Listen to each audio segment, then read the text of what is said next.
अस्सलाम वालेकुम। क्या हाल है भाई? ठीक ठाक है सब लोग? अस्सलाम वालेकुम सर।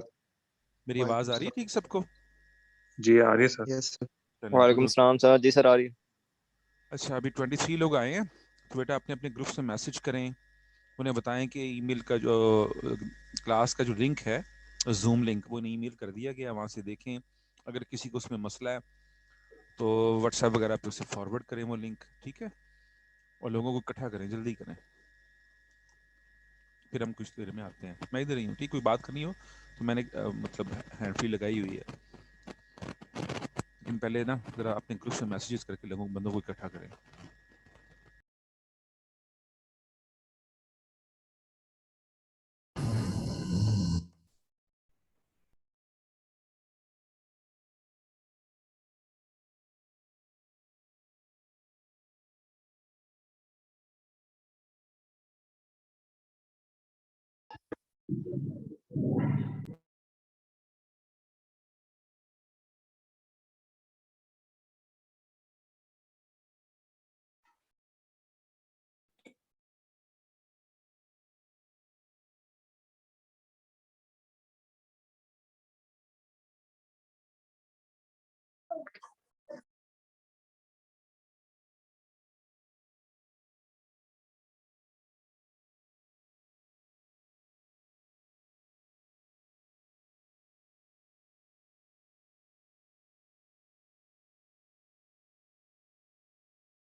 जी जनाब, नोट्स खोल लें, हम शुरू करते हैं।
ये स्क्रीन नजर आ रही सबको?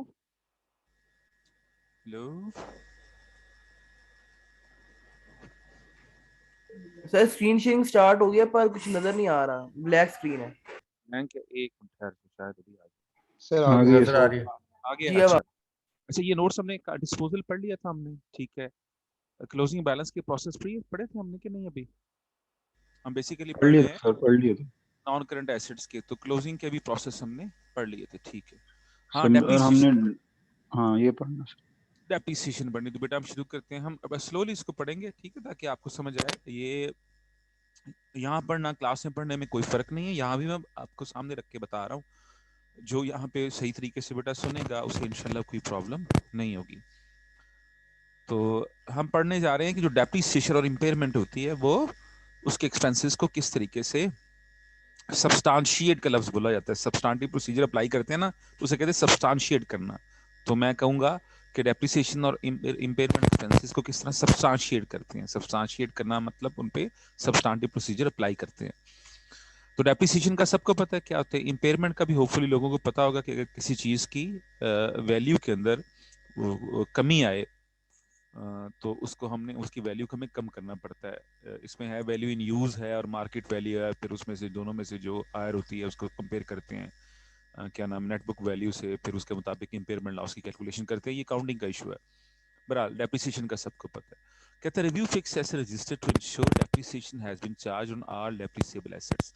हम ये बात कर चुके हैं कि जो फिक्स एसेट रजिस्टर होता है उसमें ईच एंड एवरी एसेट की डेप्रिसिएशन का कॉलम होता है, और उसका जो ग्रैंड टोटल होता है वो आपका उस साल का डेप्रिसिएशन एक्सपेंस होता है। तो कहते हैं हम उसको देखेंगे, उसको इंश्योर करेंगे कि सब पे डेप्रिसिएशन कैलकुलेट की हुई है। कहते हैं depreciation addition starts when asset is available for use. Asset आ गया आपका, पोर्ट पे पड़ा हुआ है, तो अभी से उसको आप डेप्रिसिएट नहीं कर सकते। जब तक एसेट अवेलेबल फॉर यूज ना आ जाए तब तक उसकी डेप्रिसिएशन स्टार्ट नहीं करते, ठीक है। इसके अलावा जो यही हाल है, जो हमारे एसेट्स होते हैं, हम सेल्फ कंस्ट्रक्टेड एसेट होते हैं, उनका भी यही हिसाब है। जब तक अवेलेबल फॉर यूज नहीं आते, बूट कंडीशन में नहीं आ जाते, तब तक उसकी डेप्रिसिएशन चार्ज नहीं करते। तो ये कहते हैं हम देखेंगे इसको कि इस पर अमल किया गया। Fully depreciated assets are separately identifiable and no depreciation is charge on such asset. एक एसेट है, उसकी फर्ज करें per month, sorry per year depreciation 10,000 बनती है, ठीक है, और उसकी टोटल वैल्यू 100,000 है। वो 10 साल हो गया, फुली डेप्रिसिएट हो भी गया, अब अभी भी 10,000 चार्ज किए जा रहे हैं। ये गलत है ना अकाउंटिंग पॉइंट ऑफ व्यू से। कहते हैं हम चेक करेंगे कि कहीं फुली डेप्रिसिएटेड एसेट्स पे दोबारा डेप्रिसिएशन तो नहीं चार्ज की गई, और इसका डिस्क्लोजर अलग होता है। तो हम कहते हैं देखेंगे उसका डिस्क्लोजर दिया गया है कि नहीं। Check whether residual value, residual value पता ना किस एसेट की जो यूजफुल लाइफ है। यूजफुल लाइफ से मुराद है जो जितना हमने उसे यूज करना है, नेचुरल यूजफुल लाइफ नहीं। नेचुरल नहीं, एक गाड़ी है, नेचुरल हो सकता है वो 30 साल चले, 20 साल चले, ठीक है ना। हमने कितनी देर अपने पास रखनी है, हम हमने उसको यूजफुल लाइफ कहते हैं हमारे लिए। It is not natural useful life. तो उस यूजफुल लाइफ, हमने गाड़ी फर्ज करें 5 साल रखनी, हमारी कंपनी की पॉलिसी है कि 5 साल बाद गाड़ी को बेच देती है। तो 5 साल बाद उस एसेट की, यानी उस गाड़ी की जो मार्केट वैल्यू होगी जिसमें वो बिकेगी, उसको रेजिडुअल वैल्यू कहते हैं। अभी एक एस्टिमेट होता है, यूजफुल लाइफ भी एस्टिमेट होता है, ठीक है। इन पे डिपेंड करता है सब कुछ, डेप्रिसिएशन का मेथड, रेट, सब कुछ। कहते हैं check whether residual value, useful life या depreciation rate, depreciation method are reasonable considering the nature of asset. कहते हैं एसेट की को देखेंगे, कहेंगे रीजनेबल है। जैसे गाड़ी है, कार है, हमने खरीदी, ठीक है जनाब, हमने सुजुकी की कार खरीदी है। तो सुजुकी की कार की जो हमने जो यूजफुल लाइफ लिख दी है, वो लिख दी है 25 साल। तो क्या मतलब 25 साल कहाँ से आ गई भाई, ये कौन सी गाड़ी है जो 25 साल चलेगी? तो ये तो नहीं हो सकता ना। तो आपने फर्ज करें आपकी फैक्ट्री का वो है बिल्डिंग है, तो उसकी यूजफुल लाइफ आपने लगती है 10 साल। भाई 10 साल कहाँ से आ गई उनकी उसकी यूजफुल लाइफ? ठीक है, 10 साल तो उसकी यूजफुल लाइफ नहीं है। तो वो कहते हैं हम उसकी रीजनेबलनेस देखेंगे, वो कितनी रीजनेबल है। Consistent with last year and industry practice and applicable financial reporting framework. ये जो डेप्रिसिएशन का रेट है ये हर साल तब्दील नहीं होता, ये कंसिस्टेंट रहना चाहिए। इसको तब्दील किया जा सकता है उसकी रिक्वायरमेंट लेता है, लेकिन इसको कंसिस्टेंट रहना चाहिए। तो हम देखेंगे कि पिछले साल मेथड था, इस साल चेंज तो नहीं कर दिया, वही होना चाहिए। फिर मेथड और रेट में इंडस्ट्री प्रैक्टिसेस क्या है वो हम देखेंगे। अक्सर मैं सीमेंट की मिसाल दिया करता हूँ क्योंकि वो बिल्कुल आइडेंटिफाइबल प्लांट होते हैं ना, उसके एक जैसे होते हैं, ठीक है। और वो इजीली वो तो मतलब उसको आप चेक कर सकते हैं कि एक ही जो डेप्रिसिएशन का रेट है वही दूसरे का होगा, एक का जो मेथड है वही दूसरे का होगा। तो कहते हैं इंडस्ट्री प्रैक्टिस हम देखेंगे और साथ एप्लीकेबल फाइनेंशियल रिपोर्टिंग फ्रेमवर्क की गाइडलाइंस हैं वो देखेंगे। ये सब कुछ हम चेक करेंगे। फिर हम जनाब इन्हीं को सामने रख के, कंपनी ने डेप्रिसिएशन कैलकुलेट किया ना, इन चीज़ों को सामने रख के उसने कैलकुलेट करके हमें दे दिया, हम उसे रिकैलकुलेट करेंगे। कहते हैं recalculate depreciation expense using analytical procedure and compare with actual expense to ensure reasonableness of depreciation expenses। हम उसको recalculate करके जो हमारी फिगर आएगी उसको कंपेयर करेंगे जो कंपनी ने दी है फिगर हमें, उसमें हम देखेंगे फिर कि कंपनी ने कोई हैंकी पैंकी तो नहीं की उसमें। ठीक है, इसमें क्या करता है फिक्स रजिस्टर हम पकड़ लेते हैं, अपने सामने रख लेते हैं उसका प्रिंट, अच्छा निकाल लिया। उसमें वही बात, सैम्पलिंग की, बड़े बड़े एसेट की तो हम वैसे ही कर लेते हैं, जो छोटे एसेट है उनकी सैम्पलिंग की बेस पे चंद एक की डेप्रिसिएशन को रिकैलकुलेट कर लेते हैं, तो हमें तसल्ली हो जाती है कि कंपनी ने कैलकुलेशन ठीक की है। आपको पता है डेप्रिसिएशन की पेमेंट तो होनी कोई नहीं, जो जनाब हम उसका वोचर चेक करें और उसकी बैंक पेमेंट चेक करें, ये तो एंटायरली बेस करती है कैलकुलेशन पे, तो हम कैलकुलेशन को चेक करने के लिए रिकैलकुलेट कर लेते हैं। Check whether allocation of depreciation expense between manufacturing and operating expenses on reasonable basis। आपकी जनाब बिल्डिंग है, बिल्डिंग की एक तरफ फैक्ट्री है, एक तरफ जनाब एडमिन ऑफिसेज हैं, तो बिल्डिंग की जो पूरी डेप्रिसिएशन होगी वो एलोकेट होगी। जो फैक्ट्री वाली है डेप्रिसिएशन वो फैक्ट्री ओवरहेड्स में जाएगी। जो बिल्डिंग वाली डेप्रिसिएशन है उसको अगर हमने सिर्फ एक ही करना है, हेड में डालना है, तो वो ऑपरेटिंग एक्सपेंस में जाएगी। अगर दो में डालना है यानी सेलिंग और एडमिन में, तो हम फिर उसको भी देखेंगे कि उसको किस बेस पे लदा किया गया है। तो इसे कहते हैं एलोकेट करना डेप्रिसिएशन को। कहते हैं इसको हम चेक करेंगे इसके रीजनेबलनेस क्या है। ऐसे तो नहीं ना पूरी बिल्डिंग है और बिल्डिंग में फैक्ट्री भी है और एडमिन ऑफिस भी हैं, लेकिन उसकी डेप्रिसिएशन आपने सारी की सारी उठा के फैक्ट्री ओवरहेड को चार्ज कर दी है, या उसकी डेप्रिसिएशन सारी की सारी उठा के आपने ऑपरेटिंग एक्सपेंस को चार्ज कर दी है, तो ये गलत है ना, आपको एलोकेशन करनी पड़ेगी। तो कहता है ये हम देखेंगे, उसको चेक करेंगे। Review gain and loss on disposal as indication of possible understatement or overstatement of depreciation expense। If depreciation is reasonable, there should not be significant gain or loss। देखिए अगर आपने डेप्रिसिएशन की कैलकुलेशन ठीक की है तो जो गेन और loss on disposal of asset है वो बहुत, उसकी फिगर बड़ी नहीं होनी चाहिए। लेकिन अगर उसकी फिगर बड़ी है तो इसका मतलब है कि आप डेप्रिसिएशन की कैलकुलेशन ठीक नहीं कर रहे। तो कहता है इसको हम देखेंगे फिर कि बड़े बड़े गेन या बड़े बड़े लॉस तो नहीं आ रहे। अगर बड़े बड़े गेन और बड़े बड़े लॉस आ रहे हैं इसका मतलब है कि आप खराब कर रहे हैं चीज़ों को। ठीक है, तो उसके उसके नतीजे में फिर हम देखेंगे कि डेप्रिसिएशन का जो मेथड या रेट है उसको रिव्यू होना चाहिए। ये था जी डेप्रिसिएशन का। इम्पेयरमेंट तो इसने मेरे ख्याल इसमें दिए नहीं है, तो हमें इम्पेयरमेंट करने की जरूरत भी नहीं है। जी बेटा पढ़े इसे, पढ़े, कोई प्रॉब्लम है तो वो पूछें, फिर हम आगे आहिस्ता आहिस्ता आगे चलते हैं। सर ये 5वां पॉइंट एक्सप्लेन करें दोबारा। जी 5th पॉइंट है, देखें जो गेन और लॉस होता है वो क्या होता है, किसका फर्क होता है? गेन और लॉस फर्क है नेट बुक वैल्यू का और कैश रिसीव्ड का जब आप बेचते हैं। ठीक है, अगर जो कैश आपको मिला है वो बहुत ज्यादा है नेट बुक वैल्यू से तो आपको गेन हुआ है, अगर वो कम है तो आपको लॉस हुआ है। अच्छा, नेट बुक वैल्यू कहां से आती है? Original cost minus accumulated depreciation. अगर ओरिजिनल एकम्युलेटेड डेप्रिसिएशन ज्यादा होगी, चूंकि आपने डेप्रिसिएशन ज्यादा चार्ज कर दी है, ओवर स्टेटमेंट कर दी है, तो क्या होगा, ये नेट बुक वैल्यू कम हो जाएगी। नेट बुक वैल्यू कम हो जाएगी ना, नेट बुक वैल्यू कम होगी तो क्या होगा, आपका गेन ज्यादा बढ़ जाएगा, आपका गेन ज्यादा बढ़ जाएगा। अब इसी को रिवर्स कर लो कि अगर आपने डेप्रिसिएशन जो है वो कम चार्ज किया तो नेट बुक वैल्यू ज्यादा हो जाएगी, नेट बुक वैल्यू ज्यादा होगी तो लॉस बढ़ जाएगा। अब ये टेक्निकल है, ये अकाउंटिंग का मसला है बेसिकली। तो इसकी वजह से फिर हम जायजा लेते हैं ना कि कंपनी ने, क्योंकि अगर आप डेप्रिसिएशन एक्सपेंस को मैनिपुलेट करेंगे, मैनिपुलेट करने से कम्युलेटिव डेप्रिसिएशन इफेक्ट होगी, और उसके इफेक्ट होने से जब आप एसेट को डिस्पोज ऑफ करेंगे तो उस पर गेन और लॉस इफेक्ट होगा। तो कहता है कि वो नहीं ना होना चाहिए। मतलब ये नहीं कि गेन और लॉस होता ही नहीं, वो होता है लेकिन एक रीजनेबल हद तक होता है ना, एक रीजनेबल हद तक होता है। तो कहता है अगर वो रीजनेबल हद तक नहीं है तो इसका मतलब हमने डेप्रिसिएशन एक्सपेंस की मैनिपुलेशन की है, तो हम उसका जायजा लेंगे। इसका मतलब वो रीजनेबल नहीं है, तो फिर हम कहेंगे भाई इसके मेथड को, इसके रेट को रिव्यू करो। समझे हैं? कुछ कुछ समझे हैं? सर जी जी। सर ये जो पॉइंट नंबर 2 है उसका जो सेकंड पॉइंट है वो समझा दें। बेटा हमारा जो मेथड है डेप्रिसिएशन का और जो रेट है, एक तो वो पिछले साल वाली होना चाहिए ना। हर साल जी हम जी डेप्रिसिएशन का कांस्टेंट। मेथड और रेट चेंज नहीं करते, उसमें कंसिस्टेंसी होनी चाहिए। उसको चेंज कर सकती है, ऐसे नहीं कि चेंज करना मना है, लॉ मना करता है, ये स्टैंडर्ड मना करता है, नहीं। लेकिन उसको चेंज करने की फिर कुछ रिक्वायरमेंट्स हैं, ठीक है। जी लेकिन फ्रीक्वेंट चेंज आप नहीं कर सकते। तो एक तो हमने डेप्रिसिएशन चेक करते वक्त चेक करना है कि रेट और मेथड वही है जो पिछले साल वाला है, फिर रेट और मेथड वही है जो उस इंडस्ट्री में प्रैक्टिस हो रहा है।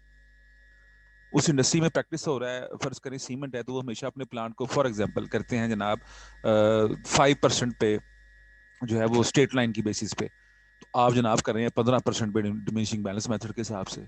तो नहीं ना, वो क्यों कर रहे हैं? या तो वो गलत है या आप गलत है, ठीक है। तो आप इंडस्ट्री प्रैक्टिस को देखते हैं। ये जब ऑडिटर जाता है ना तो उसको इंडस्ट्री का पता होता है। हम जब भी किसी कंपनी का ऑडिट करते हैं हम उससे रेलेवेंट इंडस्ट्री में जो बड़े बड़े बिग जायंट होते हैं ना उसकी फाइनेंशियल स्टेटमेंट जरूर पढ़ते हैं। हमारी आदत होती है ये पढ़ना। उससे फिर हमें अंदाजा होता है कि उस इंडस्ट्री में क्या हो रहा है। अगर फर्ज करें ये तो एक डेप्रिसिएशन के पॉइंट है, दूसरे पॉइंट है ना कि इंडस्ट्री के साथ मैच करनी चाहिए चीजें। फर्ज करें कि इंडस्ट्री है उसमें इस साल लॉस ही लॉस हो रहे हैं, किसी फैक्टर की वजह से, किसी भी फैक्टर की वजह से लॉस ही लॉस हो रहे हैं। कोरोना आ गया, गाड़ियों की बुकिंग बंद होगी, इंटरेस्ट रेट ज़्यादा हो गया, लोगों ने लीज करानी छोड़ दी, जनाब सारी इंडस्ट्रियों को धड़ाधड़ तमाम गाड़ियों वालों को लॉस हुआ है 2 साल पहले, Suzuki, Honda, Corolla, whatever they are, ठीक है। लेकिन फर्ज करें एक एबीसी कंपनी है, उसको बड़ा ह्यूज प्रॉफिट हो गया। हम कहेंगे भाई ये प्रॉफिट कहाँ से आया? दुनिया तो रो रही है और तुम प्रॉफिट शो कर रहे हो। या दुनिया को जो है वो आजकल गाड़ियां खूब बिक रही हैं, फिर रुक गई हैं वो पॉलिसी रेट चेंज होने की वजह से, लेकिन पिछले 1 साल में गाड़ियां खूब बिकी हैं, खूब पैसा कमाया इन्होंने। एक कंपनी के मुझे लॉस हो गया, भाई उससे तुम्हें लॉस क्यों हो गया? ठीक है, तो सारे तो पैसे कमा रहे हैं इसमें। तो आप हमेशा अपनी इंडस्ट्री प्रैक्टिस के साथ आपकी चीजें मैच करती हैं, उसमें सिग्निफिकेंट चेंज अगर होगा तो उसकी वजह देखी जाएगी। तो हमेशा ऑडिटर क्या करता है कि उस रेलेवेंट इंडस्ट्री की चंद जो बिग जायंट है उनकी फाइनेंशियल स्टेटमेंट जरूर देखता है। उससे अंदाजा होता है कि ये कंपनी जिसका मैं ऑडिट करने जा रहा हूँ इसमें प्रैक्टिसेस ठीक हैं या नहीं है। ये हमारा जो पॉइंट है ये रेलेवेंट है डेप्रिसिएशन से, ऑब्वियसली इसको भी देखेगा। जी कोई और पॉइंट? सर सर ये जो फर्स्ट वाला पार्ट है review fix assets register to ensure, हाँ इसमें सेकंड वाला जो है depreciation on addition starts when asset is available for use, तो यस। इसका यही मतलब है जब हम डेप्रिसिएशन तब चार्ज करेंगे एसेट पे जब वो यूज पे होगा, जो भी नया एसेट आएगा। नहीं, जब उसका यूज अवेलेबल फॉर यूज होगा, Available for use, जब वो अवेलेबल फॉर यूज होगा, ठीक है। ठीक सर। एक फर्ज करें एक गोडाउन है, वो गोडाउन आप यूज कर लेते हैं 2 महीने, फिर 10 महीने खाली रहता है, ये होते हैं, ये शुगर में भी होता है, ये फर्टिलाइजर में भी होता है, बाकियों में भी होता है। तो इसका मतलब ये नहीं कि आप 2 महीने की डेप्रिसिएशन लेंगे, 10 महीने की नहीं लेंगे, नहीं। अब आपने उसको यूज करना शुरू कर दिया, अवेलेबल यूज आ गया, अब उस पर पूरी डेप्रिसिएशन होगी। लेकिन जब तक अवेलेबल यूज नहीं आएगा उस पर डेप्रिसिएशन नहीं होगी। जैसे मैंने कहा था अभी बंद रहा है, एक गोडाउन बंद रहा है, तो उस पर आप डेप्रिसिएशन नहीं ले सकते। एक मशीन है वो भी पोर्ट पे पड़ी हुई है, इंपोर्ट किया आपने, पोर्ट पे पड़ी है, पोर्ट से आपके पास आएगी, फिक्स होगी, तो वो अपना फिर प्रोडक्शन उसकी शुरू होगी, जो भी काम है उसका वो शुरू होगा, तो अब उसकी डेप्रिसिएशन नहीं हो सकती। आपने 10 कंप्यूटर मंगवा लिए हैं, कंप्यूटर अभी पैक पड़े हुए हैं डेल के आपके पास आपके स्टोर रूम में, अभी आपने बंदे रखने हैं 10 जो है वो उन्हें फ्री कंप्यूटर देंगे, तो उन 10 की आप डेप्रिसिएशन नहीं ले सकते। हाँ उन्हें अवेलेबल फॉर यूज लें, उनको फिट फुट करके सारा कोई रेडी कर दें, तो अभी बंदा फर्ज करे नहीं भी आया तो लेकिन वो उसकी डेप्रिसिएशन आप ले लेंगे। तो ठीक है कहते हैं सर, हम चेक थैंक यू। करेंगे कि ऐसा तो नहीं कि हम कैपिटल वर्क इन प्रोग्रेस में भी डेप्रिसिएशन ली जा रही है और एसेट अभी चल पड़ा हुआ है जर्मनी से और रास्ते में समुद्रों की सैरें कर रहा है, लेकिन उस पर डेप्रिसिएशन ली जा रही है। ऐसा नहीं है, ऐसा नहीं होना चाहिए, और ऑडिटर इस बात को चेक करेगा। जी, एनी अदर क्वेश्चन? AFRF का मतलब क्या है? एप्लीकेबल फाइनेंशियल रिपोर्टिंग फ्रेमवर्क, जैसे हमारे अकाउंटिंग स्टैंडर्ड्स है, ठीक है, और रेगुलेशंस हैं। Reporting framework. जी, रिपोर्टिंग फ्रेमवर्क, हमारा रिपोर्टिंग फ्रेमवर्क है अकाउंटिंग स्टैंडर्ड्स और कंपनी लॉ प्लस SECP की गाइडलाइंस, ये हमारा रिपोर्टिंग फ्रेमवर्क है पाकिस्तान में। इसके मुताबिक हम जायजा लेंगे। जी, कोई और क्वेश्चन नहीं है? आगे चलें जनाब। डेप्रिसिएशन कह रहा हूँ, टेंजिबल हमने कर लिए, इंटेंजिबल पे आ जाए। इंटेंजिबल उसने गुडविल का शो किया, गुडविल पढ़ लेते हैं, ये डेवलपमेंट कॉस्ट छोड़ दे, कुछ पढ़ेंगे कुछ छोड़ेंगे चीजें। पर गुडविल आपको पहले आपने हमेशा याद रखना है कि हमारी बुक्स ऑफ अकाउंट्स में जो गुडविल एज गुडविल शो हो सकती है वो सिर्फ परचेज्ड गुडविल है। नॉर्मल अकाउंट्स में वो जो गुडविल होती है ना, आप अगर आप वो करते रहे कंसोलिडेशन, वो ये वाली गुडविल नहीं होती, वो गुडविल राइजिंग ऑन कंसोलिडेशन होती है, वो एक और चीज है। लेकिन जो आप नॉर्मल बिजनेस के बुक्स ऑफ अकाउंट्स में जो गुडविल शो हो सकती है वो सिर्फ परचेज्ड गुडविल है। गुडविल रेज्ड का कॉन्सेप्ट अगर आपने पढ़ा हुआ किताबों में वो मौजूद है, लेकिन वो गलत कॉन्सेप्ट है, उसको आप कभी एसेट शो नहीं कर सकते। बहरहाल हमने जनाब गुडविल परचेज की और वो शो कर लिया, ठीक है। तो क्या कहते हैं इसका ऑडिट कैसे होगा? कहते हैं confirm from documents prepared to acquire business the cost of acquisition, reasonableness of the fair value of assets acquired. Goodwill actually फर्क किसका है? देखिए, आप एक बिजनेस है, उसके नेट एसेट की कैलकुलेट करेंगे, ठीक है। नेट एसेट्स उसके क्या है? उसके एसेट्स की फेयर वैल्यू, उसकी बिल्डिंग, उसका प्लांट, उसका दिस एंड दैट, और उसकी लायबिलिटीज जो पे करनी है, उसको माइनस करेंगे तो नेट एसेट की फेयर वैल्यू आ जाएगी। नेट एसेट की फेयर वैल्यू आ गई से 1 करोड़ रुपए, मैं फॉर एग्जांपल कह रहा हूँ, 1 करोड़ रुपए आ गए। तो वो बंदा कहता है जी इतने के मेरे साथ जाते हैं, इतने पैसे मैंने देने हैं। ये पूरा बिजनेस जब आप टेक ओवर करेंगे तो जाहिर है एसेट भी आपके हुए, लायबिलिटीज भी आपकी हुई। तो हम कहेंगे यार नेट क्या बना, नेट इतने पैसे बन गए, अच्छा पैसे बन गए। अगर हम उस नेट से पैसे ज्यादा दे रहे हैं तो क्यों दे रहे हैं? इसका एक ही जवाब है, उसकी गुडविल की वजह से, उसकी गुडविल की वजह से। आप चले जाने, मैं कहता हूँ कि फजे पावे वाले की दुकान पे साफ करें, आप तीला तेरा इतने क्या है, बेंच तेरे इतने क्या है, एक पंखा लगा हुआ है, एक छोटा सा फ्रीजर लगा हुआ है, चल 5 लाख रुपए हो गए, ये 5 लाख पकड़ और जा, चल 6 लाख ले ले, निकल इधर। वो जाएगा नहीं, उसे कहोगे कि नहीं यार, वो कहेगा ये अड्डा लेना है, तुमने खरीदना है, हाँ खरीदना है, 10 करोड़ रुपए दे दो। क्यों? Because of goodwill. तो जब आप ऐसा कुछ चलता हुआ बिजनेस खरीदते हैं जिसकी नेट एसेट्स की फेयर वैल्यू से आप ज्यादा पे कर रहे हैं, तो क्यों पे कर रहे हैं? फजूल में तो 1 रुपया नहीं देंगे कभी भी आप इसलिए पे कर रहे हैं कि वो बिजनेस अपने एसेट के अलावा, ये जो एसेट आपने लिखे हैं, एक और एसेट रखता है, और उस एसेट का नाम है गुडविल। तो फिर वो आपके हमेशा बुक्स ऑफ अकाउंट्स में शो होगी। तो कहते हैं हम देखेंगे, हम डॉक्यूमेंट्स देखेंगे सारे, हमने बिजनेस एक्वायर किया, उस पर गुडविल हमने परचेज किया है बिजनेस के साथ, तो हम उसकी हर चीज देखेंगे। Check the cost of goodwill is difference between cost of acquisition and fair value of net assets. Goodwill होती क्या है? Cost of acquisition और fair value of net asset. Net asset कितने के बने कंपनी के? 1 करोड़, कंपनी के 1.5 करोड़ के एसेट हैं, 50 लाख की लायबिलिटीज हैं, 1.5 करोड़ माइनस 50 लाख, करोड़ रुपए होगी उसकी fair value of net asset. आप वो खरीद रहे हैं 2 करोड़ में। ये 2 करोड़ क्या है? It is called cost of acquisition. तो इसका मतलब है करोड़ रुपए के एसेट आप 2 में करोड़ में खरीद रहे हैं, तो एक्चुअली आप करोड़ रुपया गुडविल का दे रहे हैं। तो यही बात वो बता रहा है कि कॉस्ट ऑफ गुडविल क्या होती है? Difference between the cost of acquisition and fair value of net assets.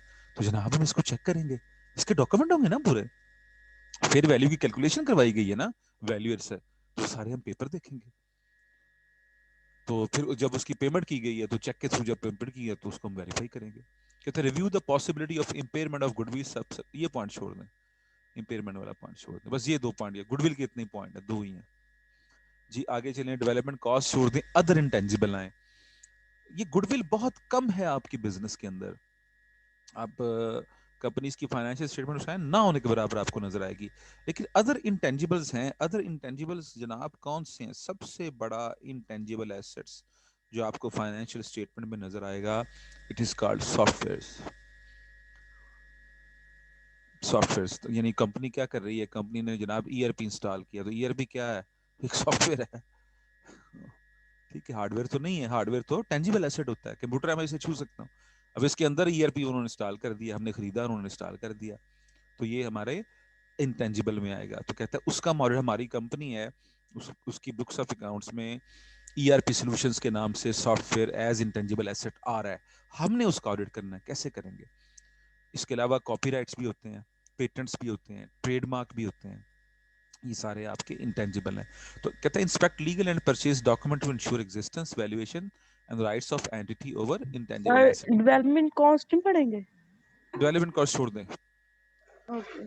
अच्छा, वही कहता है जो भी एसेट आपने लिया, खरीदा है इंटेंजिबल, तो आप उसके परचेज के डॉक्यूमेंट्स, आपने ईआरपी इंस्टॉल करवाया, सीमेंस करती है पाकिस्तान में ज्यादातर, ठीक है, सैप सॉल्यूशंस को, ठीक है, आपने इंस्टॉल करवाया, उसके लीगल डॉक्यूमेंट्स देखेंगे आप। अच्छा, आपने कोई कॉपीराइट्स किसी से खरीदे हैं, ठीक है, आप उसके डॉक्यूमेंट्स से खरीदेंगे। एक ये चीज खरीद रहे हैं ना, तो उसके डॉक्यूमेंट्स होंगे ना, तो वो खरीदेंगे। कहता है चेक।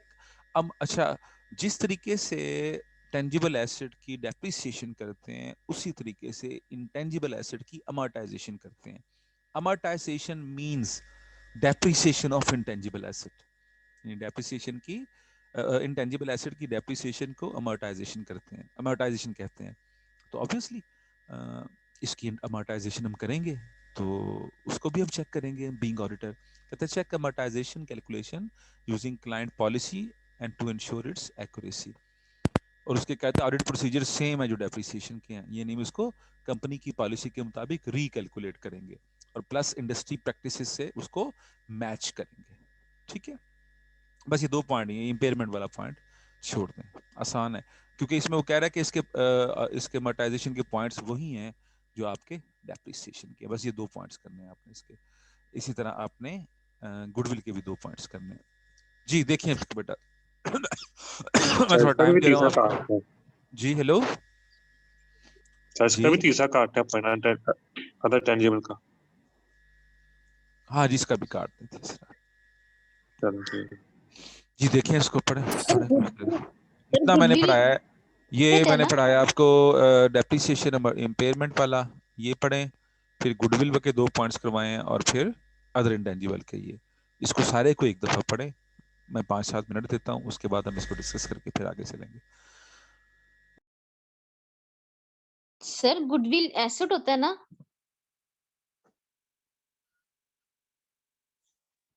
जी जनाब, गुडविल एसेट होता है, बिल्कुल इंटेंजिबल एसेट होता है। ओके। सर अगर बैलेंस शीट में लिखेंगे तो फिर वहां पे एसेट में लिखेंगे ना? जी बिल्कुल, एसेट साइड पे आएगा, पहले टेंजिबल, फिर इंटेंजिबल के हेडिंग, उसके नीचे गुडविल, अगर आएगा तो। Okay.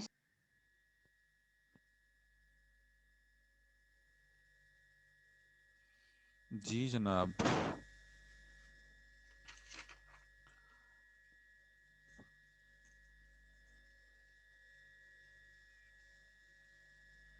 Sir cost of acquisition का मतलब क्या है?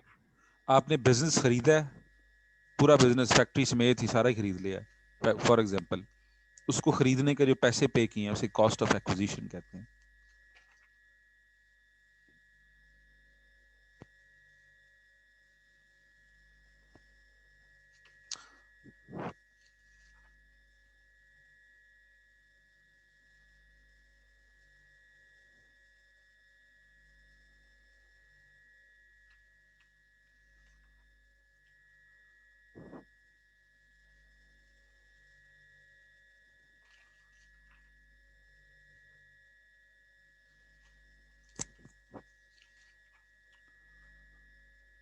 देखिए बेटा इसको।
सर डेवलपमेंट कॉस्ट काटना है ना, ये नहीं करना ना याद। नहीं बिल्कुल नहीं करना।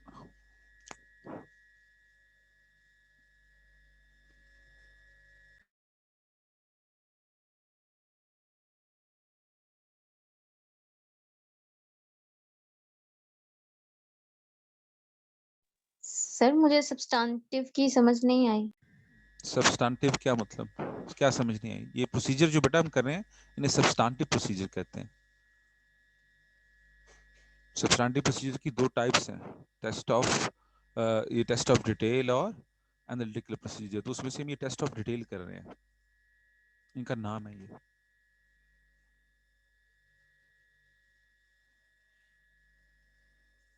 सर मैं मीनिंग पूछ रही थी कि इसका मीनिंग क्या है सब्सटेंटिव।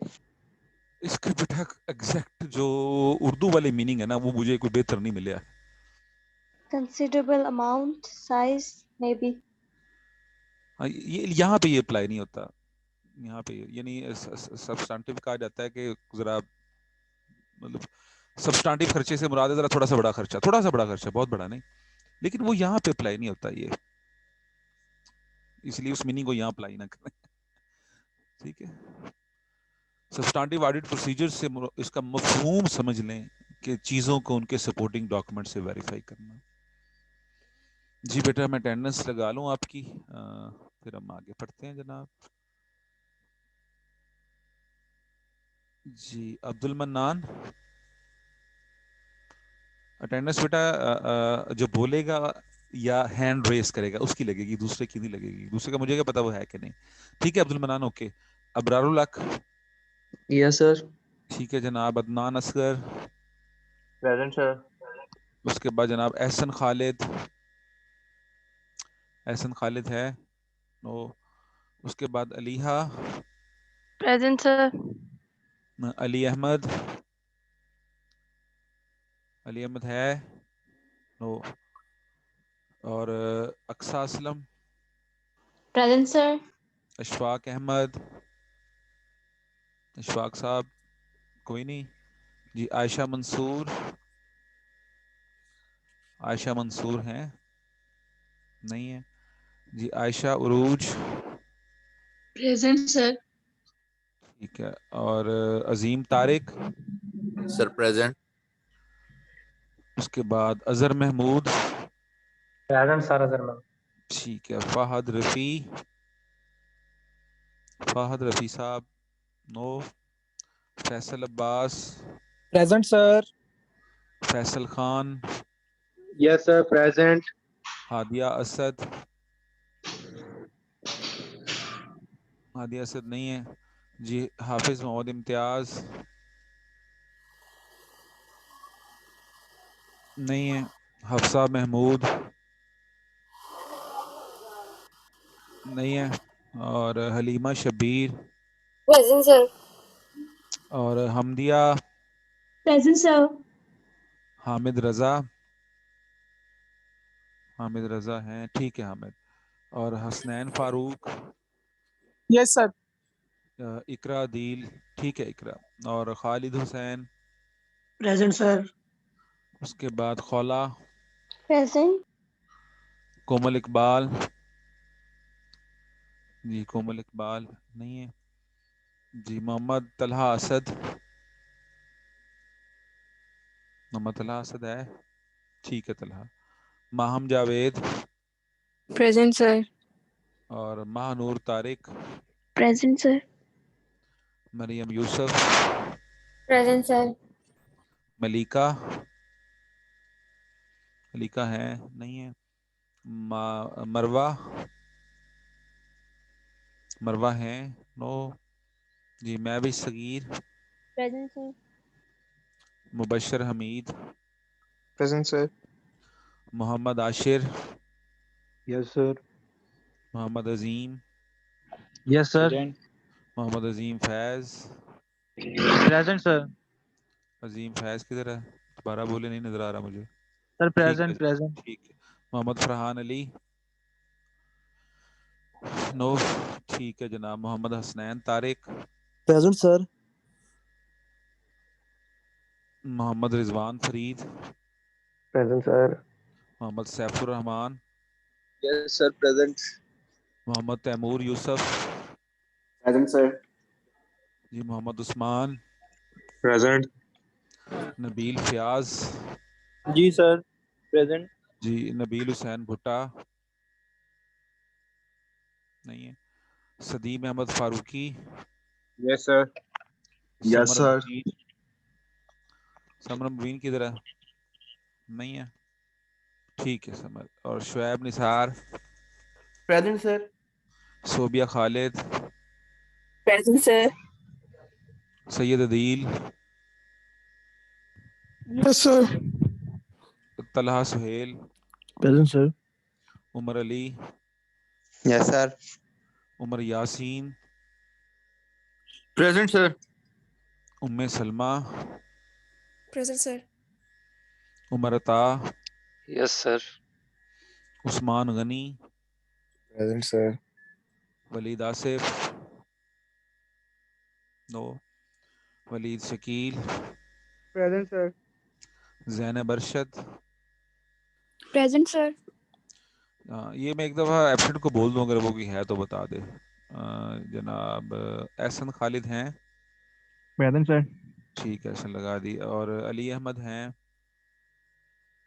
अली अहमद नहीं है, ठीक है जनाब। उसके बाद अशफाक अहमद है, नो।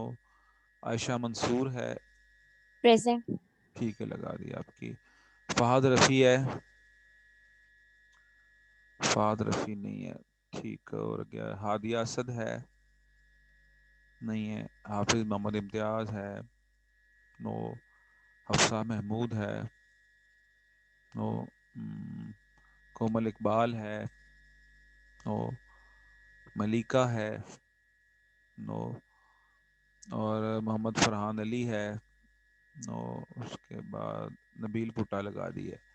और जनाब उसके बाद कौन है, वलीद आसिफ है, वलीद आसिफ नहीं है, ठीक हो गया जनाब, ये आपकी अटेंडेंस होगी जी। कोई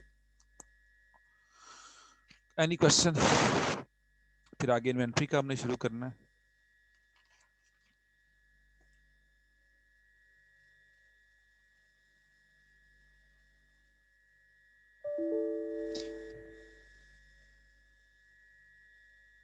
सर प्रोजेक्ट की कब सबमिट करवाना है? प्रोजेक्ट बेटा भी मैंने दिए ही नहीं, ठीक है ना। मैं आज इंशाल्लाह अपलोड कर दूंगा उस पे, LMS पे, उसकी डेट उसमें लिखी होगी। सफिशिएंट टाइम मिलेगा, टेंशन नहीं लेनी। प्रेजेंटेशन भी आपको बता दिया ना मैंने कि अपने ग्रुप्स बनाने शुरू कर दें। जो ही आप वापस आएंगे तो अब उसी वक्त प्रेजेंटेशन शुरू, उसी दिन से, जिस दिन से वापसी आपकी। कितने मेंबर्स होंगे एक ग्रुप में? 3 to 4। Okay, thank you.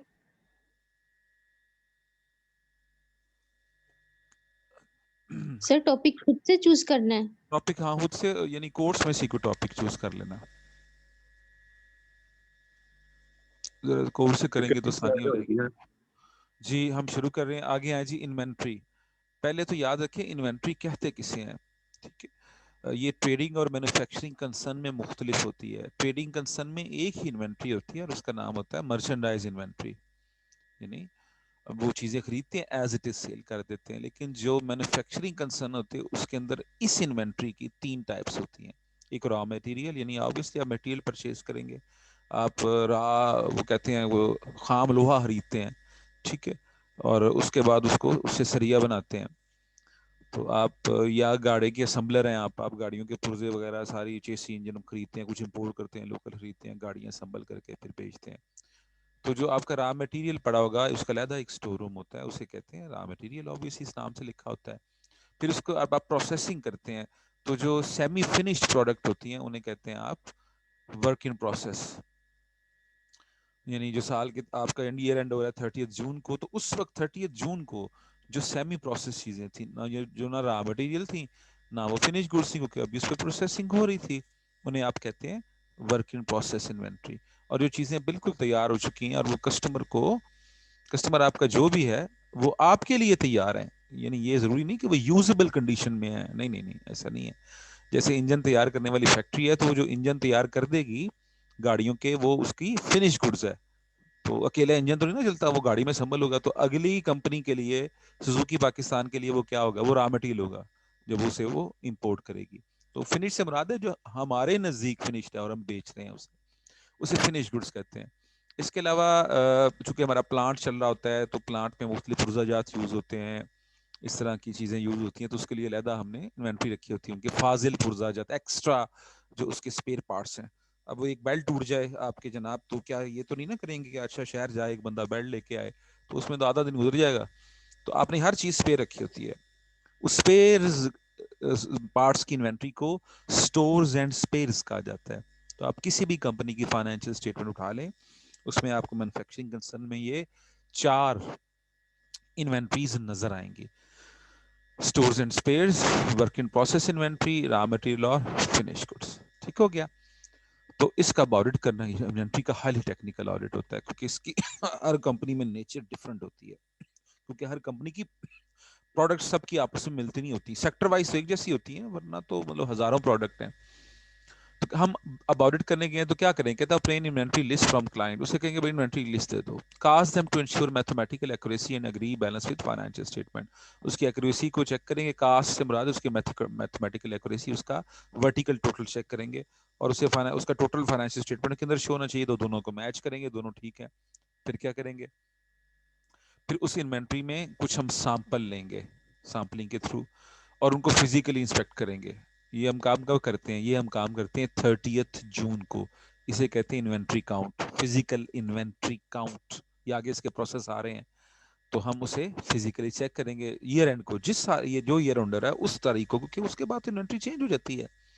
जो इन्वेंट्री फाइनेंशियल स्टेटमेंट में लिखी होती है वो कौन सी होती है, वो होती है जनाब उस ईयर एंड की डेट की, उस वक्त की इन्वेंट्री। आप तो आपने ऑडिट करने जाना है, 3 हफ्ते 4 हफ्ते गुजर चुके होंगे तब। तो फिजिकल इन्वेंट्री आप फिर उस दिन जाते हैं फिजिकल, जैसे हमारी ड्यूटियां लगती थी 30 जून को, 31 दिसंबर को, ठीक है, 30 सितंबर को, 30 अगस्त को, अपने में जो भी क्लोजिंग है उसके हिसाब से, तो हमारी टीमें फिर जाती थी और फिजिकल इन्वेंट्री को चेक करती थी, जो भी इन्वेंट्री है। तो क्या करेंगे ऑडिटर, फिजिकल इन्वेंट्री को चेक, वो लिस्टें दे देंगे, हम लिस्टें पकड़ लेंगे और उनको कहेंगे कि चेक करवाओ। ड्यूरिंग फिजिकल वेरिफिकेशन, एसेट को फिजिकली वेरीफाई करने के लिए check select asset from floor and trace them into inventory list. ये मैंने पता नहीं आपकी क्लास को, ये दूसरी क्लास में करवाया था।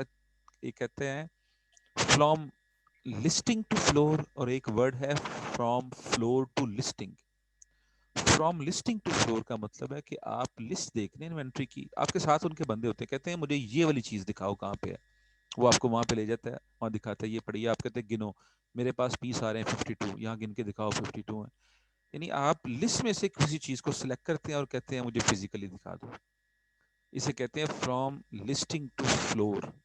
अब इसका उलट प्रोसेस है, आप फिर रहे हैं, बड़ा सा स्टोर रूम है, मतलब इतने स्टोर रूम है कि आप ये जो कादर कैंपस है ना, ये पूरा डाल लें तो शायद इससे बड़े स्टोर रूम भी मैंने देखे हुए कंपनियों में।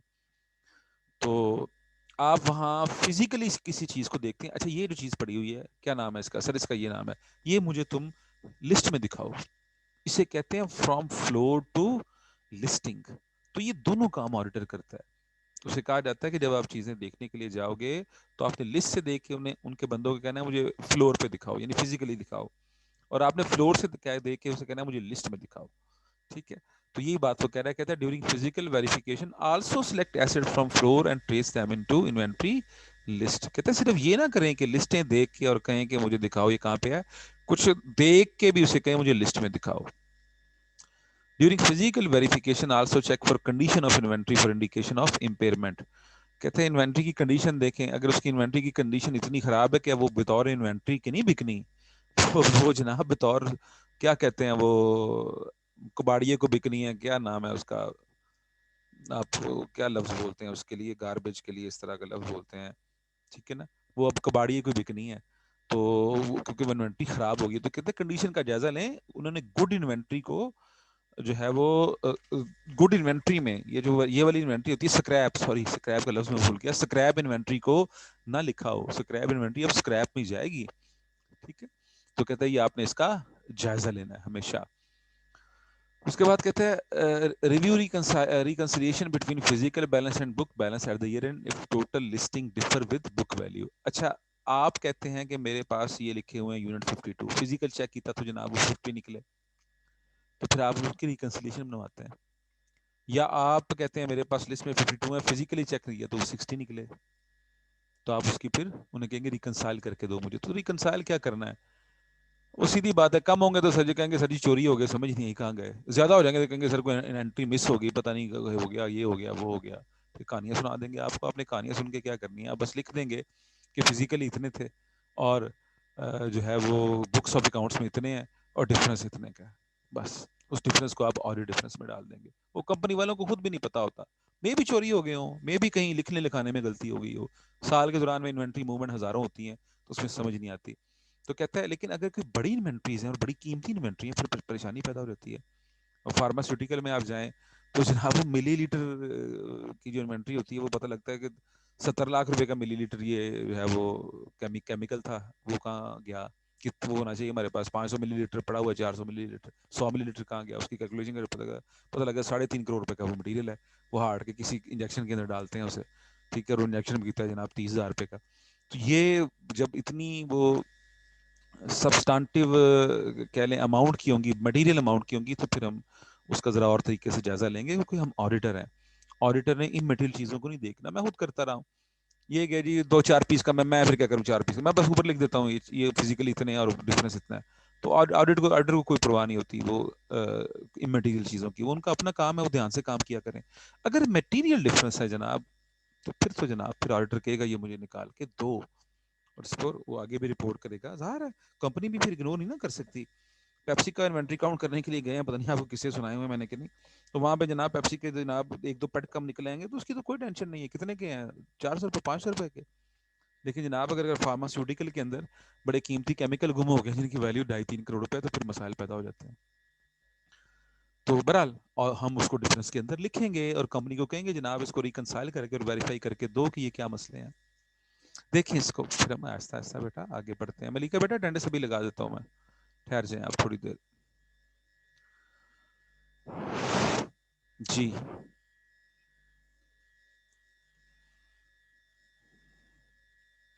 लगा देता हूँ, सबकी अभी लगा देता हूँ, एंड पे लगा दूंगा। अभी आप चीजें देखें सिर्फ।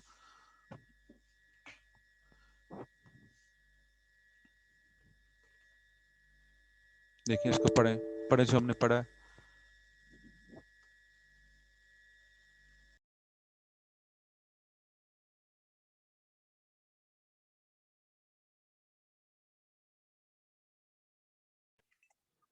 अस्सलाम वालेकुम सर जी, मेरी अटेंडेंस तो लगा दे। जी भाई मैं यही अर्ज कर रहा हूँ, मैं एंड पे लगा दूंगा, यही अर्ज कर रहा हूँ। ठीक है आप फिलहाल पढ़ेंगे। सर ये लास्ट पॉइंट बता दें थोड़ा सा काइंडली।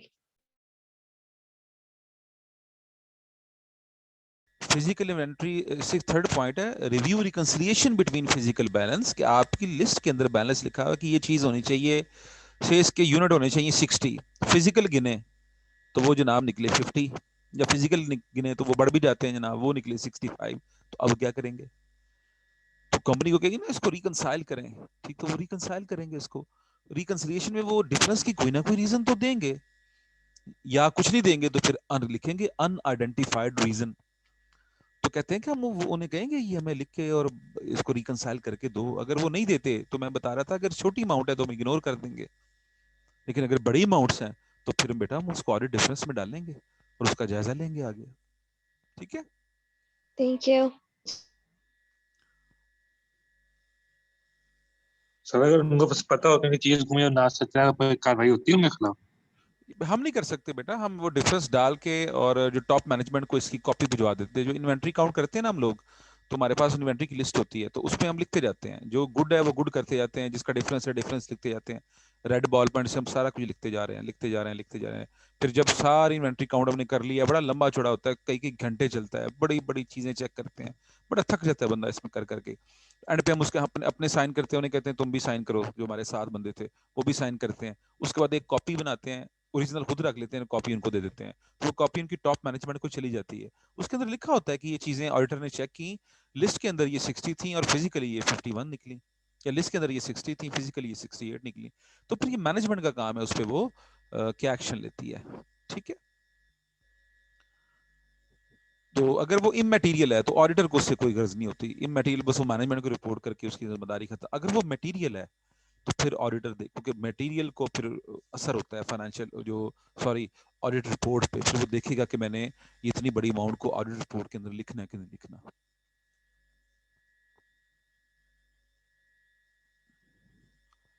जी और चीजें देखें। सर रिकॉन्सिलेशन का यही मतलब है ना कि अगर इन्वेंट्री कम हो गई तो मतलब वो चोरी हो गई है, और अगर ज्यादा हो गई है तो उसकी एंट्री नहीं की हुई हमने। कोई जरूरी नहीं बेटा कि चोरी हो, वो चोरी भी हो सकती है लेकिन कोई जरूरी नहीं है। रिकंसिलिएशन का लफ्ज का मतलब होता है मिलाना, फिगर्स को आपस में मिलाना, मैच करके मिलाना। इसका उर्दू में एग्जैक्ट कोई लफ्ज नहीं है। जैसे बैंक रिकंसिलिएशन नहीं बनाते आप, उसमें आप balance as per bank account उसे मैच करते हैं किसके साथ, balance as per bank statement, तो उनको मिलाते हैं आप, उसमें जो मिसिंग स्टेप्स हैं वो आप लिख के उसको आपस में मिलाते हैं। तो इसमें भी ऐसे ही करते हैं। तो हम मैनेजमेंट को लिख के दे देते हैं ये, अगर वो चोरी हुई है तो ये उनका काम है ढूंढे, हमारा काम नहीं है ढूंढने। अब मटेरियल होगी तो हम ऑडिट रिपोर्ट में डाल देंगे आराम से उठा के, वो उसको एडजस्ट करेंगे, एडजस्ट नहीं करेंगे तो ऑडिट रिपोर्ट सर में डाल देंगे। रिकॉन्सिलिएशन का जो हमें उसकी उर्दू में टेंशन की जरूरत मतलब नहीं हम होती। ले सकते हैं, ये वो काम पड़ताल ले सकते हैं। जी हेलो जी बेटा क्या कर रहे हैं? सर रिकॉन्सिलिएशन का हम ना उर्दू में मतलब पड़ताल ले सकते हैं। नहीं नहीं, ये पड़ताल नहीं लगा, पड़ताल सब्सटेंशिएशन का मतलब पड़ताल ले सकते हैं। सब्सटेंशिएट करना नहीं, मैं बार बार लफ्ज बोल रहा, उसका उर्दू मतलब पड़ताल उसके साथ मिलता जुलता है, लेकिन रिकंसिलिएशन का नहीं। रिकंसाइल करना, ठीक है, ये नहीं मिलाना चीजों को, जो मिसिंग स्टेप्स हैं उसको पूरा करना। उर्दू में बास चीजों के मतलब होते हैं, बास के नहीं होते, हर जुबान का अपना है। तो मफहूम कह सकते हैं चीजों का, कि वो मफहूम में आना चाहिए। जी और कोई चीज जनाब? देखिए इसको, एनी अदर क्वेश्चन? बाकी नहीं पढ़ रहे, बाकी चुप करके बैठे हुए हैं, बस इतने लोग ही पढ़ रहे हैं।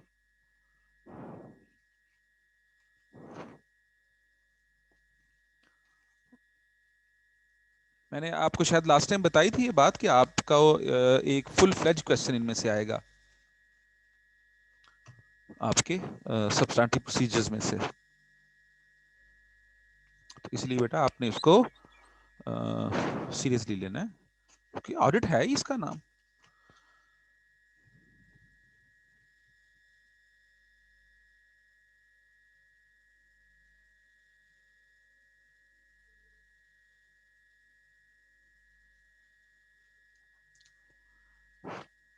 जी नहीं तो फिर आगे चलते हैं। जी जनाब। अच्छा, इन्वेंट्री की वैल्यूएशन किस पे होनी है? इन्वेंट्री की वैल्यूएशन होनी है उन रूल्स पे जो रूल आपके IS2 ने बताए हैं। IS2 इन्वेंट्री की वैल्यूएशन का क्या प्रोसीजर देता है? वो एंट्री की वैल्यूएशन का प्रोसेस देता है कि inventory should be valued at lower of cost और NRV। NRV कहते हैं net realisable value. Net realisable में वैल्यू में क्या होता है कि आपकी कॉस्ट ऑफ इन्वेंट्री, सॉरी आपकी इन्वेंट्री की expected sale price less cost of inventory और लेस जो एस्टिमेटेड सेलिंग कॉस्ट है। यानी आप ये इन्वेंट्री बेचेंगे तो आपको नेट पैसे कितने आएंगे, कॉस्ट निकाल के और सेलिंग एक्सपेंस निकाल, उसे NRV कहते हैं, नेट रियलाइजेबल वैल्यू। या IS2 में मे भी आपने किया हो, मे भी आगे करें। तो इन्वेंट्री की वैल्यूएशन तो उसके मुताबिक होनी चाहिए। तो हमने एप्लीकेबल फाइनेंशियल रिपोर्टिंग तो यही कहता है। तो फिर ऑडिटर क्या करेगा? भाई ऑडिटर जायजा लेगा कि इसके मुताबिक वैल्यू आपने किया है कि नहीं किया। तो क्या करेगा? Inventory is valued at lower of cost और NRV। Cost of raw material and goods held for resale will be verified by auditor as follows. कैसे वेरीफाई करेगा? Check figure of cost by comparing with prices as per purchase invoice. ठीक है, inventory की जो cost है उसको match करेगा वो उसकी परचेज प्राइस के साथ। ये किस में होगा? ये सिर्फ और सिर्फ होगा जनाब उसमें ट्रेडिंग कंसर्न में। मैन्युफैक्चरिंग का पॉइंट आगे आ रहा है। मैन्युफैक्चरिंग में कॉस्ट क्या होती है? मैन्युफैक्चरिंग में चीजों की जो कॉस्ट होती है वो उनकी परचेज प्राइस और प्लस उनके जो एक्विजिशन कॉस्ट होती है। आपने वो कॉस्ट ऑफ गुड सोल्ड का वो किया हुआ ना, cost of good sold statement, उसमें हम लिखते हैं रॉ मटेरियल, हेडिंग देते हैं, फिर नीचे लिखते हैं हम ओपनिंग इन्वेंट्री, ऐड परचेजेस, और परचेजेस के फिर इनर कॉलम में हम लिखते हैं freight inward, carriage inward, loading unloading charges, ठीक है, इंश्योरेंस, और जनाब वो जो क्या नाम है, इस तरह की चीजें, 4-5-6 चीजें हैं जो आप लिखते हैं और उनको कॉस्ट में, कॉस्ट ऑफ परचेजेस में ऐड कर देते हैं। तो कहते हैं हम जायजा लेंगे वो, और वो उसकी कॉस्ट होती है उस चीज की, उसको टोटल नंबर ऑफ यूनिट्स पे डिवाइड कर दें तो पर यूनिट कॉस्ट आ जाएगी। तो कहते हैं हम उसका जायजा लेंगे कंपेयर करके परचेज प्राइस के साथ, ये ठीक शो की है। फिर हम क्या करेंगे, recalculate of cost using approach adopted by management. आपको पता है कॉस्टिंग की 3 अप्रोचेज हैं बेसिकली, फाइफो, लाइफो और एवरेज। 3 ही है ना, एक को जनाब स्टैंडर्ड अलाउ नहीं करता, लाइफो को स्टैंडर्ड अलाउ करता है सिर्फ फाइफो और एवरेज को।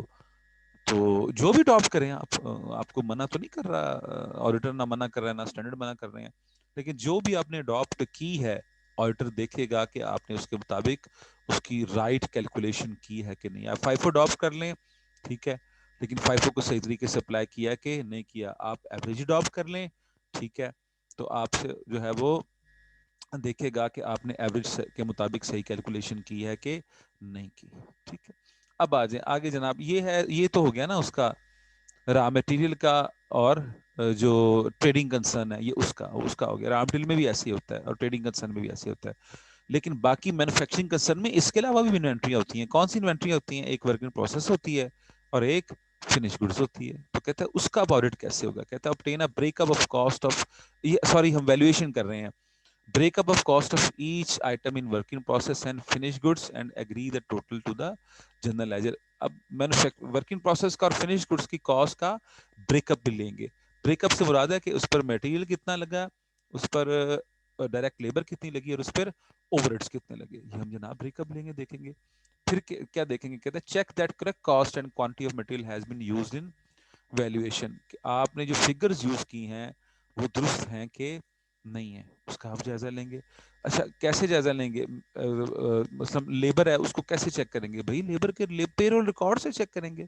Check labour cost to approved payroll record और टाइम शीटों से देखेंगे। और क्या करेंगे, और जनाब आप जो प्रोडक्शन ओवरहेड है जिससे मैन्युफैक्चरिंग ओवरहेड है उसको आप देखेंगे। मैन्युफैक्चरिंग ओवरहेड नॉर्मली आपको पता है अप्लाइड ओवरहेड होते हैं, तो उसके मुताबिक उसको रिकैलकुलेट करेंगे। कहते हैं check only production overheads are included in valuation, और सिर्फ प्रोडक्शन ओवरहेड ऐड करते हैं जिसे फैक्ट्री ओवरहेड्स कहते हैं, सेलिंग और एडमिन को ऐड नहीं करते। Also check that overheads are based on normal level of output. और आपको पता है ना एफएच का जो अप्लाइड एफएच का रेट हम तैयार करते हैं वो नॉर्मल कैपेसिटी से तैयार करते हैं। तो कहते हैं हम जायजा लेंगे कि वाकई नॉर्मल कैपेसिटी से वो रेट तैयार किया गया है कि नहीं। ठीक हो गया। तो साथ में अच्छा ये तो हो गया इसका फिनिश गुड्स का। अब अगर वर्क इन प्रोसेस है तो ज़ाहिर है उसकी स्टेज ऑफ कंप्लीशन के हिसाब से उसकी वैल्यूएशन होती है। तो कहते हैं फिर एक्सपर्ट की असेसमेंट लेंगे स्टेज ऑफ कंप्लीशन के हिसाब से, वो उन्हीं का एक्सपर्ट होगा जो हमें वैल्यूएशन के मुताबिक बताएगा कि इसकी जो हमारी वर्क इन प्रोसेस है वो 70% कंप्लीट हो चुकी है और मटेरियल लेबर और ओवरहेड के हिसाब से तीनों के हिसाब से 70 हो चुकी है। तो इसका मतलब है कि उसकी कॉस्ट जो है पर यूनिट कॉस्ट वो टोटल जो फिनिश गुड्स की पर यूनिट कॉस्ट है उसका 70% होनी चाहिए। तो हम इसको कैलकुलेट करके देख लेंगे। ठीक है, इससे हमें अंदाजा हो जाएगा कि इनकी कॉस्टिंग ठीक गई है कि ये सारी कॉस्टिंग क्या है। एनआरवी की कैलकुलेशन अभी आगे आएगी। ये सारा कुछ हमने अभी कॉस्टिंग को देखा है, रॉ मटेरियल को देखा है और गुड्स हेल्ड फॉर रीसेल को देखा है यानी मर्चेंडाइज इन्वेंट्री को, वर्क इन प्रोसेस को देखा है और मैन्युफैक्चर्ड फिनिश गुड्स को देखा है। जी इस इतने को पढ़ें आप, एक दफा की प्रॉब्लम है तो मुझसे पूछें फिर हम आगे सीखें। सर ये जो फर्स्ट पॉइंट है उसमें लास्ट में लिखा हुआ है agree the total to the general ledger, ये क्या है? हाँ जी, जीएल के साथ उसमें उसका टोटल मैच करेंगे ना, वही वही ओके टोटल है जो उन्होंने हमें जो ब्रेकअप दिया है। वो जो ब्रेकअप होगा कैसे होगा, एक्सेल की शीट बनी होगी ना, जी, उसमें जो मटेरियल टोटल है लेबर वो वही है ओवरहेड जो जनरल लेजर वाला है, यानी अकाउंट्स के अंदर ओके वही है। उस टोटल का मैं ब्रेकअप कंपेयर चाहिए ना, करेंगे। तो हम कंपेयर करेंगे भाई ओके टोटल का ही दे रहे हो, वहां फिगर लिखी हुई है 5 लाख, मैंने तुम्हें क्या इसका ब्रेकअप दो 5 लाख का। एक फिनिश गुड्स की वैल्यू है और इसमें 500,000 में कितना मटेरियल है, कितनी लेबर है, कितनी ओवरहेड है। अब उसने जो मुझे लिस्ट दी है, ब्रेकअप दिया है, ब्रेकअप में जो टोटल आ रहा है वो 350,000 आ रहा है। तो मैं कहूंगा यार ये क्या है। तो हम हर फिगर को बेटा जीएल के साथ, इसे जीएल के साथ मैच करना कहते हैं, जनरल लेजर हर फिगर को जीएल के साथ मैच करते हैं। जी देखें, ये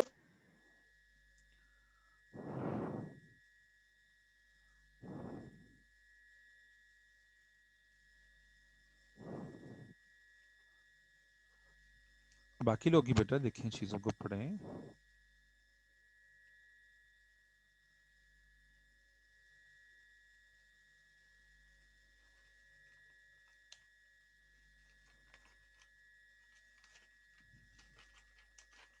सर ये 5 और वेटेड एवरेज एक ही बात है?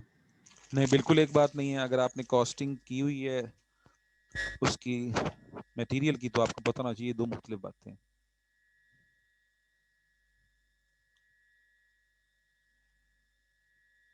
ये अकाउंटिंग का इशू है, इसलिए इसे बेटा मैं यहाँ पे नहीं करवा सकता अब।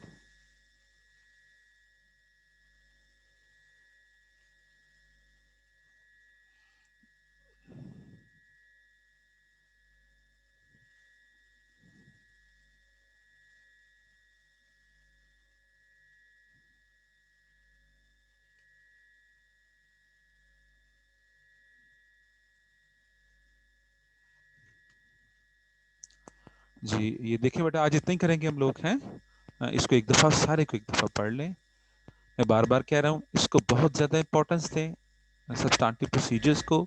इसमें से आपको एक फुल फ्लेज क्वेश्चन फाइनल में आना है, तो आप इसे पूरी तवज्जो से पढ़ें। और ये थोड़ा टेक्निकल है, तो इसीलिए अगर आप यहाँ तवज्जो से नहीं पढ़ेंगे, मुझसे सवालों जवाब नहीं करेंगे, तो जब फाइनल के करीब इसको तैयार करने लगेंगे तो इवन आप इंग्लिश की ट्रांसलेशन कर देंगे, लेकिन उसका कॉन्सेप्ट आपकी समझ में आना मुश्किल है। इसीलिए इसको गौर से करें, गौर से पढ़ें। एक दफ़ा पढ़ लें, कुछ चीज़ नहीं समझ आई तो पूछ लें। सर ये third point, approved payroll records. हाँ जी, हाँ जी। अच्छा, वो मटेरियल सुनो बेटा, मटेरियल, लेबर और ओवरहेड्स को आपने ऑडिट करना है ना। ब्रेकअप यही है ना, तीनों कॉस्ट एलिमेंट ऐसे ही है ना। फिनिश गुड्स है, तो फिनिश गुड्स कैसे उसकी कॉस्टिंग कैसे होगी भाई? तीन एलिमेंट्स है कॉस्ट के, मटेरियल, लेबर और ओवरहेड्स। ऐसे ही होगा ना। उसके मटेरियल को हमने कैसे चेक किया है? इसके थ्रू। ये भी हमने पढ़ा है, मैंने अभी पढ़ लिया ना। यहाँ से उसके मटेरियल की परचेज हम ऐसे देखेंगे। अच्छा, और तो उसकी लेबर कहाँ से देखेंगे भाई? लेबर कॉस्ट शीटों से, टाइम शीटों से, जो भी रखते हैं आप। जो पेरोल रिकॉर्ड, जिस सूरत में भी आपका पेरोल रिकॉर्ड ऑटोमेटेड है, आप उससे वो क्या कार्ड से अटेंडेंस लगाते हैं, उससे देखेंगे। उससे जो पेरोल शीट्स बनती हैं उससे देखेंगे। तो लेबर कैसे वेरीफाई होगी? इस तरीके से वेरीफाई होगी ना। ओवरहेड्स अप्लाइड होता है, ओवरहेड्स पता है ना, अप्लाइड होता है। तो ये तीनों कॉस्ट एलिमेंट को इस तरीके से हम चेक करेंगे। Thank you.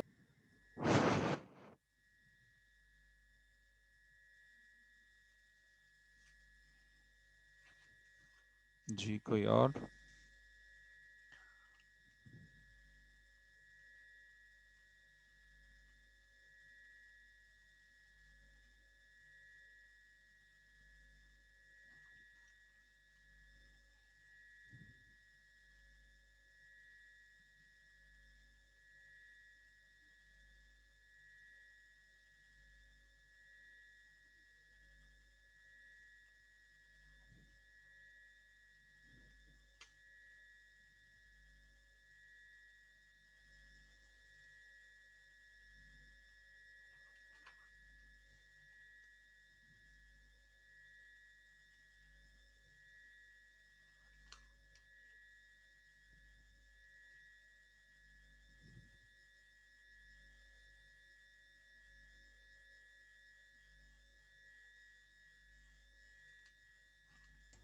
सर मुझे पैरोल रिकॉर्ड्स की नहीं आ रही।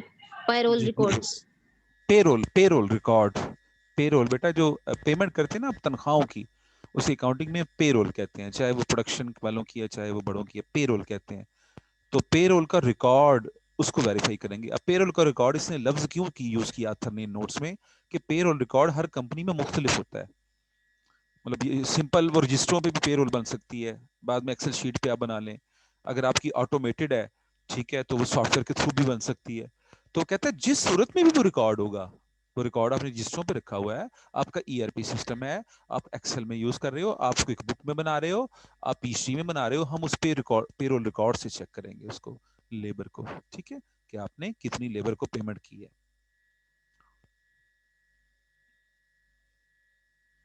जी कोई और देखिए बेटा, समझ आई है?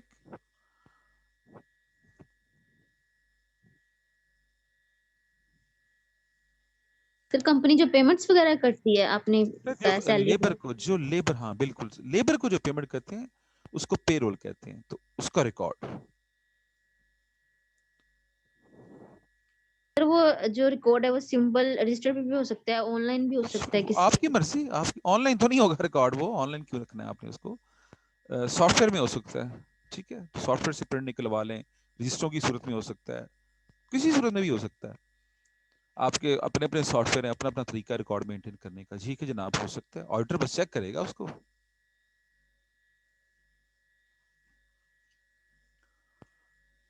कंपनियों में जाए ना तो वो छोटी लेबर को कैश में पेमेंट करते हैं, तो वो तनख्वाहों का दिन होता है, तो 20 बंदों की लाइन लगी होती है, वो कैशियर बैठा होता है, वो जनाब पैसे देता है, और पैसे दे के जो है वो जनाब उसकी कैलकुलेशन करता है, तो कैलकुलेट फिर वो पैसे गिनते हैं, फिर वो नोट खराब होते हैं, तो बड़ा लंबा ये काम होता है, कई पूरा दिन इसी काम में गुजर जाता है।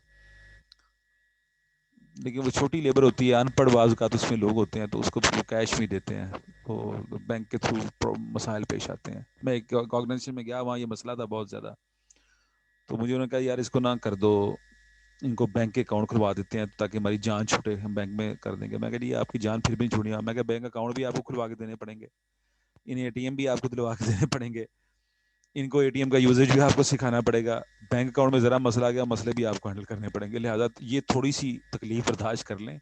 लोअर क्लास की लेबर है, तो बैंकों के चक्रों में ना पड़े, ये बड़े तंग होंगे आप, इन्होंने आपकी जान आगे खानी करनी है। अगर बैंक में कोई मसला हो गया, किसी दिन एटीएम से पैसे नहीं निकले, उन्होंने बजाय जो है वो पर होने के कई लिंक डाउन है, ठीक है, बाद में निकलवा लेंगे, उन्होंने यहाँ आके तुम्हारी जान खानी शुरू कर देनी है।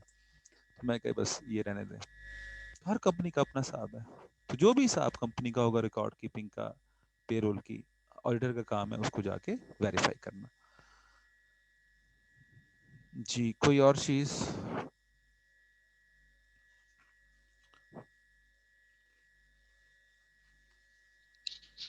सर अटेंडेंस लगा दें प्लीज। हाँ जी, कौन कौन है अटेंडेंस वाले साहब? अली अहमद सर। सर जी हाफिज अली मोहम्मद इम्तियाज।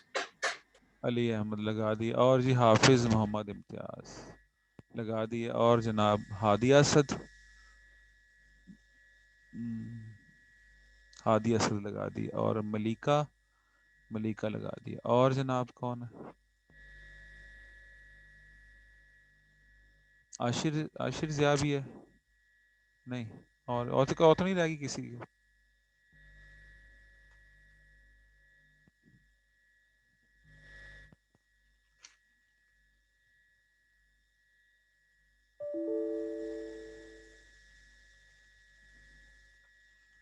ठीक है जनाब, थैंक यू वेरी मच बेटा, मिलते हैं नेक्स्ट क्लास में। एलएमएस आपने चेक करते रहना है, मैं इन जो लेक्चर्स इसकी रिकॉर्डिंग के लिंक भी वहाँ रख दूंगा, फिर आप वो चले जाइएगा उस पर चैनल पे, तो वहाँ इसकी रिकॉर्डिंग पड़ी होगी, और बाकी अनाउंसमेंट सभी सारी एलएमएस के थ्रू होंगी, तो एलएमएस को आप रोज़ की बुनियाद पे चेक करते रहा करें, ना सिर्फ मेरा बल्कि सब सब्जेक्ट्स का। ठीक है जनाब, एनी क्वेश्चन? कोई सवाल नहीं? अस्सलाम वालेकुम।